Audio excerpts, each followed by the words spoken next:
آج ہم ایک نازک لیکن دلچسپ ٹاپک پر ڈسکس کریں گے۔ کیا آپ نے کبھی سوچا ہے کہ کیوں کچھ لوگوں کو کھانا کھاتے ہی فوراً باتھ روم جانے کی ضرورت محسوس ہوتی ہے؟ اس ویڈیو میں ہم اس فینومینن کے سائنٹیفک ریزنز کو ایکسپلور کرنے جا رہے ہیں۔ جب آپ کو کھانا کھاتے ہی باتھ روم جانے کی ضرورت محسوس ہوتی ہے تو یہ آپ کا ابھی کھایا ہوا نیا کھانا نہیں ہوتا ہے جو آپ کو فوراً واش روم جانے پر مجبور کرتا ہے۔ کھانا ہضم ہو کر سٹول بننے میں عام طور پر 10 سے 72 گھنٹے لگتے ہیں۔ ایک 2014 کے اسٹڈی کے مطابق ایک تازہ اسٹڈی بھی یہ کنفرم کرتی ہے کہ ڈائجیشن کا وقت لوگوں میں مختلف ہوتا ہے، اور اس نے یہ نوٹ کیا کہ میڈین ٹائم تقریباً 28.5 گھنٹے ہے۔ کیونکہ ہاضمہ پروسیس میں مختلف فیکٹرز شامل ہیں، اس لیے ڈائجیشن کا وقت اچھی طرح اندازہ لگانا مشکل ہے۔ ریسرچ کے مطابق عمر، جنس اور باڈی ماس انڈیکس بھی ایک رول ادا کر سکتے ہیں۔ اگر آپ کو کھانا کھاتے ہی باتھ روم جانے کی ضرورت محسوس ہوتی ہے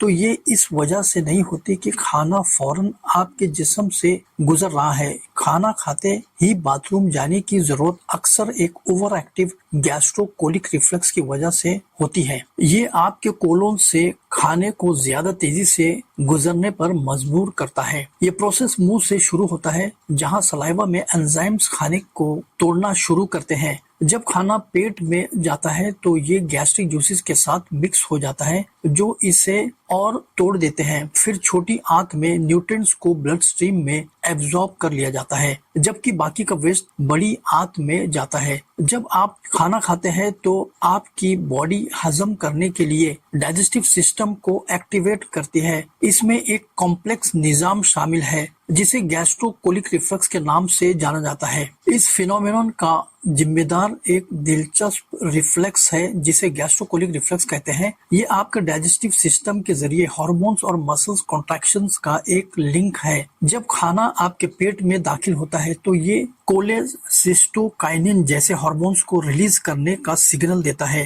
یہ ہارمونز بنیادی طور پر آپ کے کولن کو بتاتے ہیں چلیے کام کرنا ہے۔ گیسٹروکولک ریفلیکس ایک نارمل فزیولوجیکل رسپانس ہے جو اس وقت ہوتا ہے جب کھانا آپ کے پیٹ میں داخل ہوتا ہے۔ یہ ریفلیکس پیٹ اور کولن کو نروس سسٹم کے ذریعے کمیونیکیٹ کرنے میں مدد دیتا ہے۔ بنیادی طور پر جب آپ کا پیٹ کھانا ہضم کرتا ہے اور پھیلتا ہے، یہ کولون کو سگنل بھیجتا ہے کہ آنے والے کھانے کے لیے جگہ بنائیں، اپنے کنٹینٹس کو ریکٹم کی طرف موو کرتے ہوئے۔ کولون اس کے جواب میں ریتمک کنٹریکشن جو پیریسٹالسس کہلاتا ہے کے ساتھ ریاکٹ کرتا ہے۔ یہ کنٹریکشنز پہلے کھائے گئے کھانے کو ریکٹم کی طرف ڈھکیلتا ہے، جس سے باؤل موومنٹ کا ارج محسوس ہوتا ہے۔ یہ کچھ لوگوں کو زیادہ کیوں متاثر کرتا ہے؟ گیسٹروکولک ریفلیکس کی شدت اور شخص میں مختلف ہوتی ہے۔ یہ ہے کچھ وجہ۔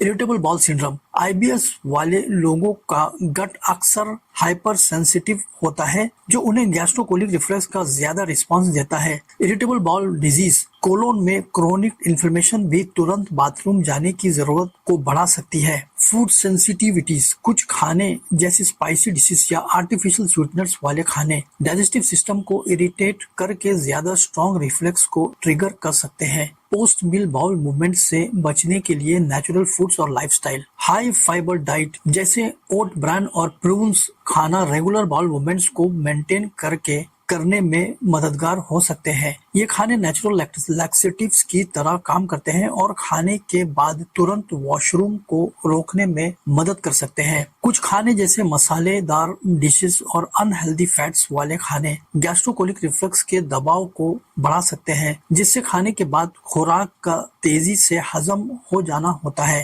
ان ٹریگر فوڈ سے بچنا پوسٹ میل باؤل موومنٹس کی جلدی کو کم کرنے میں مددگار ہو سکتا ہے۔ صحت مند لائف سٹائل کی عادت، ریگولر فزیکل ایکٹیویٹی میں شامل ہونا، بیلنس ڈائٹ کا خیال رکھنا اور اسموکنگ اور الکوہول پینا جیسے ہیبٹ سے بچنا صحت مند ہاضمے کی طرف مددگار ہو سکتا ہے اور گیسٹروکولک ریفلیکس کے انٹینسٹی کو کم کرنے میں مددگار ہو سکتا ہے۔ کھانا ٹھیک سے چبانا،